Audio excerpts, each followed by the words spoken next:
देखो बच्चों, अब हम इस क्लास में स्टार्ट कर रहे हैं नया चैप्टर डेप्रिसिएशन। और मैं आपको सलाह भी दूंगा और मान के भी चलूंगा कि आप फाइनेंशियल स्टेटमेंट चैप्टर पढ़ के आए हैं।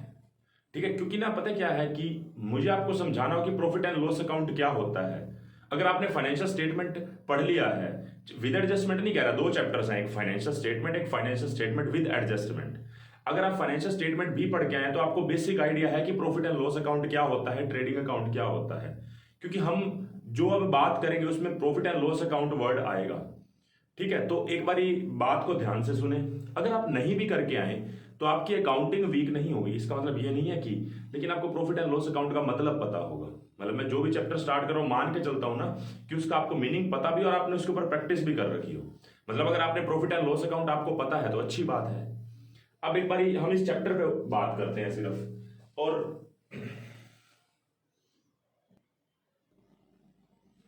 अब आप मुझे कुछ क्वेश्चंस के आंसर देना। मैंने आपको जर्नल चैप्टर भी पढ़ा रखा है और लेजर भी पढ़ा रखा है। आप मैं जो भी एंट्री आपसे पूछता हूं आपके साथ साथ आंसर आने चाहिए। आप खुद से अपने आप को आंसर देंगे। मैं आपसे पूछता हूं कि हमने ना 1 अप्रैल 2017 को हमने एक मशीनरी परचेज करी। आप एंट्री क्या करेंगे? Machinery account debit to bank. मान लेते हैं हमने मशीनरी 80,000 रुपए में परचेज करी और हमने खरीदते ही उसकी इंस्टॉलेशन पे कुछ खर्चा कर दिया। वो खर्चा मशीनरी की कॉस्ट में ऐड होगा और सेम डे खरीद दिया तो हमें अलग से एंट्री करने की बजाय, मेरा मानना है कि वो 20,000 का खर्चा हुआ था तो क्यों ना मैं इसी में ही 1 लाख लिख दूं। कोई डाउट नहीं होना चाहिए इस बात पे आपको। मैंने 1 लाख यहीं पे लिख दिया, machinery account debit to bank. इसके बाद आप क्योंकि मशीनरी को यूज कर रहे हैं रेगुलरली, तो ये जो मशीनरी खरीदी थी ना, इसका एस्टिमेशन लगाया गया है कि ये मशीनरी 10 साल तक चलेगी। 10 ईयर्स इसकी लाइफ है और 10 साल के बाद इससे हमें 20,000 रुपए स्क्रैप मिल जाएगा। 20,000 रुपए स्क्रैप वैल्यू है। तो कॉस्ट इसकी कितनी पड़ी हमें? 80,000 रुपए खर्चा किया, 20,000 रुपए इसकी इंस्टॉलेशन का, कैरेज का खर्चा, उसको लाने ले जाने का, मजदूरी दी, जो भी है वो सारा कुछ 20,000 का था। टोटल कॉस्ट मुझे 1 लाख की पड़ गई। इसकी स्क्रैप कितनी बचेगी? 20,000 आफ्टर 10 ईयर्स। 10 साल के बाद इसकी वैल्यू कितनी बचेगी? 20,000 रुपए। और इसकी जो लाइफ है वो 10 साल है, 10 ईयर्स। देखो, एक एसेट्स जिसको मैंने 1 लाख में खरीदा है, 80,000 की एसेट्स, 20,000 उसके ऊपर खर्चा कर दिया। इसकी स्क्रैप वैल्यू 10 साल के बाद 20,000 रुपए मुझे इससे मिल जाएंगे और लाइफ इसकी कितनी है? 10 साल। तो मुझे देखना हो कि हर साल, यानी टोटल, पहले तो टोटल देखूं कि मेरी 10 सालों में कितनी एसेट्स की वैल्यू डाउन हुई। तो मैं इसको क्या बोलूंगा? डेप्रिसिएशन। डेप्रिसिएशन मतलब एसेट्स की वैल्यू की में गिरावट आना। 1 लाख इसकी कॉस्ट है, cost minus scrap value divide by life. मतलब कॉस्ट है 1 लाख रुपए की, 20,000 रुपए मुझे फिर भी इससे मिल जाएंगे। तो 10 साल में कितने रुपए कम हुए? 80,000 रुपए। 1 लाख की खरीदी थी, 20,000 मुझे मिल जाएगा इसके स्क्रैप से, तो 80,000 रुपए इसकी वैल्यू कम हुई 10 साल में। और अगर मैं उसको 10 से डिवाइड कर दूंगा तो डेप्रिसिएशन पर ईयर आ जाएगा। तो ये मेरा डेप्रिसिएशन पर ईयर कितना रुपया हो गया? 8,000 रुपए। 8,000 रुपए मेरा डेप्रिसिएशन पर ईयर हो गया। अगर मुझे इसका रेट भी निकालना हो कि रेट ऑफ डेप्रिसिएशन कितना है, तो रेट ऑफ डेप्रिसिएशन कितना बनेगा? डेप्रिसिएशन जो पर ईयर आया है उसको डिवाइड कर दो कॉस्ट से, इंटू कर दो में, इंटू में कर दो 100। तो डेप्रिसिएशन कितना है आपका? 8,000 रुपए। इसकी कॉस्ट है आपकी 1 लाख रुपए, इंटू 100 कर दो तो 8% पर एनम आपकी एसेट्स की वैल्यू डाउन हो रही है। तो सबसे पहले मुझे क्या निकालना है कि डेप्रिसिएशन आपका पर ईयर कितना है। कॉस्ट में से स्क्रैप घटाओ, लाइफ से डिवाइड कर दो, आपका डेप्रिसिएशन पर ईयर आ जाएगा। और रेट ऑफ डेप्रिसिएशन निकालना हो तो डेप्रिसिएशन जितना है उसको कॉस्ट से डिवाइड करो, इंटू 100 कर दो। तो आपका डेप्रिसिएशन पर ईयर है 8,000 रुपए, कॉस्ट कितनी थी 1 लाख रुपए, इंटू 100 कर दो तो 8% पर एनम आपका डेप्रिसिएशन का क्या है, रेट है। और मुझे पता है 1 लाख के ऊपर अगर मैं करूंगा 8% तो 8,000 ही आएगा, मतलब 10 सालों तक ये डेप्रिसिएशन 8,000 रुपए लगता जाएगा, कोई इसमें डाउट नहीं है। आप पहले इसको नोट करो, ये वाला पॉइंट जो है इसको नोट करो। आपने नोट कर लिया होगा। अब एक बात बताएं, जो मशीनरी मैंने 1/4/2017 को खरीदी थी कितने रुपए की, 1 लाख रुपए की, 31 मार्च 18 जब आएगी तो साल का एंड होगा। अब साल का एंड जब होगा तो हम ये वैल्यू जो 8,000 रुपए कम हो रही है 1 लाख का 8% कर दूं, या मैंने जो भी 8,000 पर ईयर डेप्रिसिएशन निकाला था वो कर दूं, 8,000 आ रहा है। ये एसेट्स की वैल्यू जो डाउन होगी मैं उसके लिए क्या करूंगा, depreciation account debit to machinery. Depreciation हमारा कितना है, डेप्रिसिएशन है हमारा कितना, 8,000 रुपए, और एसेट्स की वैल्यू में गिरावट आ गई तो machinery, credit what goes out और debit all the losses and expenses, ये मेरा लॉस है। यहां पे डेबिट व्हाट कम्स इन और क्रेडिट द गिवर, मतलब बैंक ने मेरे बिहाफ पे पेमेंट की है ना, पर्सनल अकाउंट होता है ना बैंक, अगर यहाँ पे टू कैश होता तो क्रेडिट व्हाट गोज आउट हो जाता। तो ये मैं आपको रियल अकाउंट क्यों लगवा रहा हूं, रियल पर्सनल, क्योंकि आपने जर्नल में मेरे से पढ़ा है। इस क्लास को थोड़ा फोकस्ड होकर सुनना, मैं आपको इसको जर्नल से लेजर से रिलेट कर रहा हूं, जो आपने पीछे पढ़ा है वही चीज हो रही है। क्या होता है कि आप ना अपनी समझ को ना उसके साथ रिलेट नहीं करते, ठीक है। अब आप सिर्फ जर्नल और लेजर को समझे, जो आपने मेरे से समझा होगा उसी को रिलेट करें। यहाँ पे आपने एक मशीनरी परचेज करी है, ये आप जर्नल में कर चुके हैं, और डेप्रिसिएशन की एंट्री भी आप जर्नल एंट्रीज में कर चुके हैं, ये वाली डेप्रिसिएशन टू मशीनरी। अब साल का एंड आया है, क्योंकि आप फाइनेंशियल स्टेटमेंट भी कर चुके हैं, तो ट्रायल बैलेंस के अंदर जितने भी खर्चे होते हैं वो ट्रेडिंग अकाउंट में या प्रॉफिट एंड लॉस अकाउंट के डेबिट में आते हैं, ये आपको पता है, क्योंकि आप ट्रेडिंग एंड पीएनएल अकाउंट करके आए हैं। बैलेंस शीट में भी आपको पता है कौन कौन से अकाउंट्स आते हैं, लेकिन मैं उसकी डिस्कशन नहीं कर रहा। आपको इतना पता है कि ट्रेडिंग और पीएनएल के डेबिट में आपके खर्चे आते हैं, ट्रेडिंग में डायरेक्ट एक्सपेंसेस आते हैं और पीएनएल के अंदर इनडायरेक्ट एक्सपेंसेस आते हैं। डेप्रिसिएशन आपका इनडायरेक्ट एक्सपेंस है। मैंने आपको पहले ही बोला है, अगर आप फाइनेंशियल स्टेटमेंट चैप्टर भी करके आए हैं, विद एडजस्टमेंट की मैं नहीं कहता, अगर आप फाइनेंशियल स्टेटमेंट भी करके आए तो आपके लिए ये वाली एंट्री समझना आसान है जो अगली कर रहा हूं। ये आपकी तो बेसिक है, जो जर्नल एंट्री में आप पढ़ चुके हो, तो ठीक है, इस बात को आप एक बार समझेंगे। तो देखो थर्ड एंट्री हमारी क्या होगी, जो भी आपका नॉमिनल अकाउंट होता है ना, वो आपका प्रॉफिट एंड लॉस अकाउंट में चला जाता है। आपने प्रॉफिट एंड लॉस अकाउंट जब बनाएगा उसके डेबिट में खर्चे लिखे होंगे ना, तो आप यहां पे क्या लिख दोगे, profit and loss account debit. अब मैं आपको एक चीज और बता दूं, क्योंकि ना आप ये मान के चलो कि आप एक छोटा बिजनेस हो, अगर आप छोटा बिजनेस है ना तो आप वर्ड पता है क्या लिखेंगे, profit and loss account debit. लेकिन आपकी बुक्स के अंदर ना आपको कंपनी माना गया, जैसे ए लिमिटेड, बी लिमिटेड, जिसके पीछे लिमिटेड वर्ड लिखा हुआ है या प्राइवेट लिमिटेड लिखा हुआ है, उसके लिए फॉर्मेट अलग है। हम उसको प्रॉफिट एंड लॉस अकाउंट नहीं बोलते, काम वही है, काम वही है, मतलब प्रॉफिट एंड लॉस अकाउंट का एक दूसरा नाम है। अगर क्वेश्चन के अंदर ऐसे लिखा हुआ A limited, B limited, C limited, मतलब अगर क्वेश्चन में जो ओनर है जिसने मशीनरी खरीदी है वो कंपनी है और उसके पीछे लिमिटेड या प्राइवेट लिमिटेड लिखा हुआ है, तो आप यहां पे क्या वर्ड यूज करेंगे, प्रॉफिट एंड लॉस अकाउंट नहीं करेंगे, आप वर्ड यूज करेंगे statement of profit and loss, statement of profit and loss debit. जहां पे आपने profit and loss account debit करना था वहां पे statement of profit and loss debit कर देंगे टू डेप्रिसिएशन। जिसने फाइनेंशियल स्टेटमेंट कर रखा है वो बात ठीक समझ रहा है कि यहाँ पे प्रॉफिट एंड लॉस अकाउंट आता था, आपने क्या लिखा, कुछ नहीं लिखा, सिर्फ कंपनी के केस में नाम चेंज हो जाता है, statement of profit and loss होता है, ना कि प्रॉफिट एंड लॉस अकाउंट। ज्यादा डिटेल है 12th क्लास में, एनालिसिस वाली बुक है, 3 बुक्स है, उसमें से 3rd बुक में आप ये सब कुछ पढ़ेंगे डिटेल में, अभी कोई डिस्कशन नहीं। दूसरी बात, मैंने जब आपको लेजर करवाया था आपको ध्यान होगा मैं पर्सनल और रियल अकाउंट की बैलेंसिंग करवाता था, नॉमिनल अकाउंट की नहीं करवाता था। बैलेंसिंग उसी की होती है, उसी अकाउंट की होती है, मतलब पर्सनल रियल की, जिस बैलेंस को अगले साल में या अगले महीने में कैरी फॉरवर्ड करना होता है। अगले साल में हमें कैरी फॉरवर्ड पर्सनल अकाउंट को करना होता है, जिससे मैंने किसी से पैसा लेना है या किसी को देना है, वो बैलेंस तो अगले साल में कैरी फॉरवर्ड होगा 1 अप्रैल को, या मेरे पास कुछ पड़ा है उसको फैक्ट थोड़ा दूंगा साल के एंड में, वो भी अगले साल कैरी फॉरवर्ड होगा। लेकिन खर्चे लॉसेस मतलब एक्सपेंसेस, लॉसेस, इनकम और गेन्स, इसके लेजर आपने बनाए हुए हैं और उसका बैलेंस हम आगे कैरी फॉरवर्ड नहीं करते थे, याद करो। तो हम क्या कर रहे हैं कैरी फॉरवर्ड? डेप्रिसिएशन को क्रेडिट करके पीएनएल को डेबिट करके खत्म कर रहे हैं उसको। इस बैलेंस को हम आगे थोड़ी ना लेके जा रहे हैं। तो इस बात को आप ध्यान से समझें कि मैंने क्या लिखा है। तो देखो दोबारा से रिपीट कर देता हूं।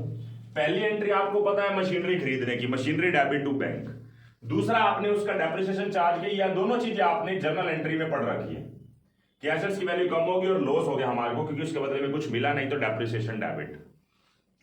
थर्ड आपकी एंट्री थी, एक तो मैं आपको दो बातें बता रहा था, एक तो लेजर की कि आपको मैंने बताया था कोई भी नॉमिनल अकाउंट का बैलेंस अगले साल कैरी फॉरवर्ड नहीं करते हम, इसलिए हमने उसको क्रेडिट करके किसको डेबिट कर दिया? प्रॉफिट एंड लॉस अकाउंट को या statement of profit and loss को। क्योंकि आपकी बुक में ये वर्ड यूज हो रहा है statement of profit and loss, तो हम भी कर लेते हैं, नहीं तो प्रॉफिट एंड लॉस अकाउंट लिखने में भी कोई दिक्कत नहीं है।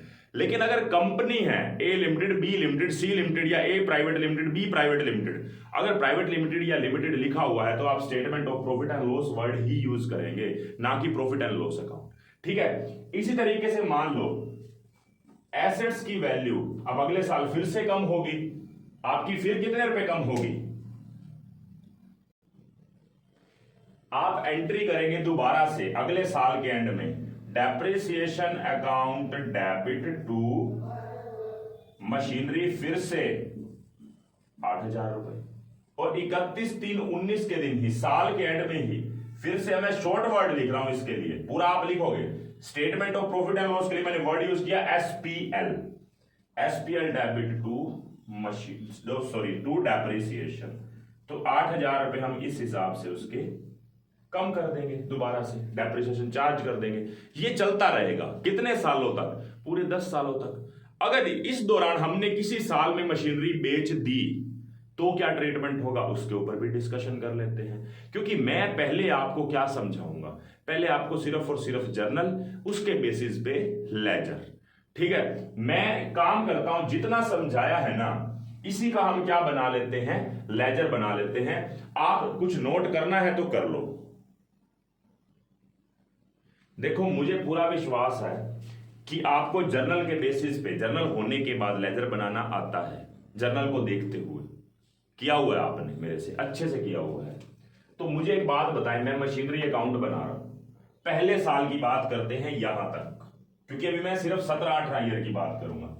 मुझे बताएं पहली एंट्री में मशीनरी क्या हो रही है, डेबिट हो रही है 1/4/17 के दिन 1/4/17। डेट बहुत इंपॉर्टेंट है, डेट बहुत इंपॉर्टेंट है। मैंने अभी आपको एक भी क्वेश्चन बुक से नहीं करवाया, अभी मैं आपको जर्नल और उसके बेसिस पे लेजर बताने सिखा रहा हूं डेप्रिसिएशन वाले चैप्टर के लिए, क्योंकि आपके लिए बहुत जरूरी है। ठीक है, जो आपने समझा वही चीज अप्लाई हो रही है। तो सबसे पहले मैं करूंगा टू बैंक। देखो मैंने तो यहां पे 1 लाख इकट्ठा लिख दिया, आपके ऊपर डिपेंड करता है। आप 1 लाख लिखने की बजाय पहले 80,000 रुपए लिख दो, और जो आपने उसको खरीदने के ऊपर जो खर्चा किया था वो टू बैंक अलग से एक्सपेंसेस नाम ब्रैकेट में डाल के लिख दो 20,000 रुपए, होगा तो टोटल 1 लाख ही। मुझे एक बात बताएं, मशीनरी खुद से डेबिट है तो उसके डेबिट में टू बैंक। अब चाहो तो मैं इसको सीधा 1 लाख ही कर देता हूं ताकि कंफ्यूजन ना रहे। बुक में आपके अलग अलग करके बता रखे, आप अलग अलग कर सकते हो, नो डाउट। तो मशीनरी टू बैंक आपका कितना हो गया, मशीनरी खुद डेबिट है, उसके डेबिट में टू बैंक। अगली ही एंट्री के अंदर 31 मार्च 18 को साल के एंड में मशीनरी क्रेडिट हो रही है। अगर मशीनरी क्रेडिट है तो उसके क्रेडिट साइड में बाय डेप्रिसिएशन 31/3/18 बाय डेप्रिसिएशन कितने रुपए, 8,000 रुपए। तो मेरे पास अब आपको लेजर बंद करना आता है ना, personal account, real account, nominal account में से पर्सनल और रियल के की बैलेंसिंग होती है, आपको पता है। तो ये रियल अकाउंट है मशीनरी, इसकी बैलेंसिंग करेंगे 31/3/18 को बाय बैलेंस सीडी। 1 लाख में से 8 घटा दो तो 92,000 रुपए हमारे पास आ गया। और यहां पे भी क्या टोटल कर देंगे। ये मेरा क्लोजिंग बैलेंस है मशीनरी का 31 मार्च 18 को। अब हम आ गए अगले साल 1/4/18 के दिन, टू बैलेंस बीडी। जो ये क्लोजिंग बैलेंस था ये अगले साल का ओपनिंग हो गया। फिर अगले साल में क्या हुआ है, फिर से मशीनरी को सिर्फ देखो, क्योंकि आप कौन सा अकाउंट बना रहे हो, सिर्फ और सिर्फ मशीनरी अकाउंट बना रहे हो।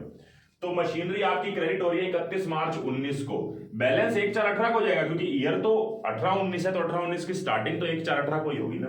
तो 1/4/18 के बाद 31/3/19 बाय डेप्रिसिएशन अकाउंट, फिर से 8,000 रुपए, और इसका क्लोजिंग बैलेंस 31/3/19 को कितना हो गया, बाय बैलेंस सीडी 92 में से फिर से 8 चले गए, तो ये रह गए 84,000 रुपए। मैं आराम आराम से इसीलिए करवा रहा हूं कि आपको कोई भी ना इस चैप्टर में शुरुआत में कोई डाउट नहीं रहना चाहिए, ताकि आगे जब कॉम्प्लेक्स चीजें आएंगी ना तो आपका बेसिक स्ट्रॉन्ग रहे। जिसका बेसिक स्ट्रॉन्ग है, आगे के क्वेश्चन बिल्कुल बिल्कुल फ्लो से होते हैं और अच्छे तरीके से होते हैं। ठीक है, हर एक चीज जो मैं आपको बता रहा हूं वही चीज फॉलो करोगे तो डेप्रिसिएशन कभी भी मुश्किल, यानी तो बहुत मुश्किल चैप्टर माना जाता है। अब एक बार ध्यान से सुने, मैंने थर्ड ईयर का लिखा नहीं है, अगर मैं लिख दूं, मान के चलो ये 17-18 का लिख दिया, फिर साल के एंड में पीएनएल से चार्ज कर दिया, ये 18-19 का लिख दिया, ऐसे ही मान लेते हैं 1 साल और है, 1 साल और है, तो 1 साल और है, तो मैं इसी को क्या कर देता हूं, अब 31 मार्च 20 कर देता हूं एक बार के लिए, अगला साल मतलब थर्ड ईयर, और इसको पीएनएल से चार्ज कर दिया थोड़ी तसल्ली के लिए, मतलब मैंने बीच में से 18-19 की वैसे एंट्री मिस कर दिया। अब मैं अगले साल चलता हूं, 1/4/19 को टू बैलेंस बीडी। बैलेंसिंग आपकी क्लोजिंग हमेशा 31 मार्च को होगी और ओपनिंग 1 अप्रैल को होगी, तो ये ओपनिंग बैलेंस है 84,000 रुपए, और 31/3/20 को बाय डेप्रिसिएशन फिर से 8,000 रुपए, तो आपका क्लोजिंग बैलेंस कितना बच गया, बाय बैलेंस सीडी 84 में से 8 गया आपका 76,000 रुपए बच गया, और इसको आप अगले साल के पहले दिन आप अपनी बुक्स में लिख देंगे कितना, 1/4/20 के दिन टू बैलेंस बीडी 76,000। मान लो क्वेश्चन में क्या रखा कि 3 सालों का मशीनरी अकाउंट बनाओ, तो आपका बन गया 1 साल, 2 साल, 3 साल। ठीक है, अब पहली बात, आपको सबसे ज्यादा कौन सा अकाउंट बनाना है, यही कि आपको क्वेश्चन में एंट्रीज करनी है, नो कोई एंट्री नहीं करनी, लेकिन एंट्री समझाए बिना लेजर को समझाना बहुत मुश्किल होता है। मैंने सिर्फ रिलेट किया है, जो आपने जर्नल में पढ़ा है वही चीज रिलेट किया है। लेजर में जो मीनिंग समझा था कि नॉमिनल अकाउंट को आगे ट्रांसफर नहीं करते, बैलेंसिंग नहीं करते, वो हमने खत्म कर दिया उसको पीएनएल अकाउंट से, ये बात भी आपने पढ़ी। एक बात और पढ़ी कि प्रॉफिट एंड लॉस अकाउंट नहीं लिखना, statement of profit and loss लिखना है। फिर उसके बाद हमने इसी जो एंट्रीज है उसी से ही हमने क्या बनाया, लेजर बनाया। आपको बात समझ आ गई। अब आते हैं हम इसके बाद अगले अकाउंट पे, जो आपको सिर्फ आपकी बुक के अंदर सिर्फ पहले ही क्वेश्चन के अंदर बनाना पड़ेगा। उसके बाद आपका कहीं पे भी डेप्रिसिएशन अकाउंट बनाने के लिए नहीं कहता, लेकिन पहले क्वेश्चन के अंदर आपको बनाना है, तो वो मैं आपको बनाना सिखा रहा हूं। आपको मशीनरी अकाउंट अच्छे से बनाना आ गया होगा, अगला काम है मेरा डेप्रिसिएशन अकाउंट बनाने का, तो आप मशीनरी अकाउंट को नोट कर लो। देखो बच्चों, अब समझो डेप्रिसिएशन अकाउंट को, और आपकी सिर्फ नजर डेप्रिसिएशन के ऊपर होनी चाहिए अब, बिल्कुल। तो मुझे एक बात बताएं, पहली एंट्री में कहीं पे डेप्रिसिएशन नहीं है, सेकंड एंट्री में डेप्रिसिएशन डेबिट है, तो डेप्रिसिएशन के अकाउंट के डेबिट में टू मशीनरी आएगा 31/3/18 को। ये चीज आप मेरे से लेजर में ऑलरेडी समझ चुके हो। तो टू मशीनरी कितने रुपए, 8,000 रुपए। अगली ही एंट्री के अंदर डेप्रिसिएशन क्रेडिट हो रहा है, तो उसके क्रेडिट साइड में 31/3/18 को ही सेम ही डेट, ये डेट बिल्कुल सेम, बाय एसपीएल, शॉर्ट में लिख रहा हूं by statement of profit and loss, 8,000 रुपए। क्या ये बैलेंस अगले साल कैरी फॉरवर्ड हुआ, नहीं हुआ, यहीं पे ही टोटल, डबल लाइन लगा दो, टोटल भी करने की जरूरत नहीं क्योंकि अपने आप में ये टोटल है। अब आ जाते हैं अगले साल में, तो अगले साल में ये 31 मार्च 19 को फिर से डेप्रिसिएशन डेबिट हुआ, तो 31/3/19 को टू मशीनरी 8,000 रुपए, और यहां पे मशीनरी क्रेडिट हो रही है बाय एसपीएल 8,000 रुपए से, फिर से बैलेंसिंग हो गई।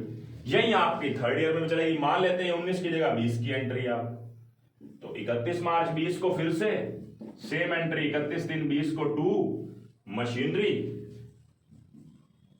8,000 रुपए, और साल के एंड में पीएनएल से चार्ज कर दिया, तो 31 मार्च 20 को बाय एसपीएल 8,000 रुपए। आप चेक करके देखो, जो आपने लेजर में मेरे से बात समझी थी किसी भी नॉमिनल अकाउंट को हम आगे ट्रांसफर नहीं करते। देखो ये डेप्रिसिएशन अकाउंट खुला, साथ के साथ पीएनएल से बंद हो गया, अगले साल तो बैलेंस गया ही नहीं। फिर खुला बैलेंस डेप्रिसिएशन अकाउंट, फिर पीएनएल से खत्म हो गया। तीसरे साल में फिर डेप्रिसिएशन अकाउंट खुला, पीएनएल से वापस बंद हो गया। तो ये चीज चलती रहेगी। तो पहली बात मैंने आपको जो समझाई है, आपको मैंने मशीनरी अकाउंट बनाना सिखाया है। दूसरा मैंने आपको डेप्रिसिएशन अकाउंट बनाना सिखाया है। मैंने आपको डेप्रिसिएशन निकालना सिखाया है कि डेप्रिसिएशन कैसे निकलेगा।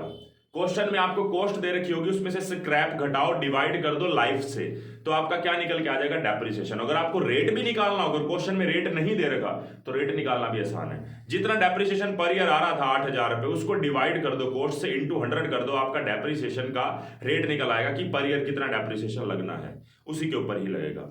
ठीक है, तो ये जो मैंने आपको समझाया है ये सिंपल बात थी। अभी तक मैंने जो समझाया वो सिंपल बात थी। इसके बेसिस पे आपकी बुक का पहला क्वेश्चन वैसे हो जाता है। अभी हमें और भी डिस्कशन करनी है, धीरे धीरे हम अपने डिस्कशन को आगे बढ़ाएंगे। इस क्लास में मैं इतना ही रखूंगा। मैं आपको बताऊं, जब तक आप मेरी 2-3 क्लासेस देखेंगे ना, तब आप अपने मोड में आएंगे डेप्रिसिएशन के क्वेश्चन अच्छे से करने के लिए। तो आपको मेरी हर एक वीडियो को, छोटी वीडियोस ही बनेंगी 20-20 मिनट की, 15-15 मिनट की, लेकिन आपने हर वीडियो को देखना है। हो सकता है मेरी 10 वीडियोस बने, 15 बने, 12 बने, 13 बने, कोई भी बने, लेकिन ये कंफर्म है कि ज्यादा लंबा साइज होने की बजाय इफेक्टिव होना चाहिए, ताकि आपको हर चीज अच्छे से क्लियर हो सके। तो आप ये नोट कर सकते हैं जो डेप्रिसिएशन अकाउंट बनाया है, और इन एंट्रीज को भी नोट कर लो।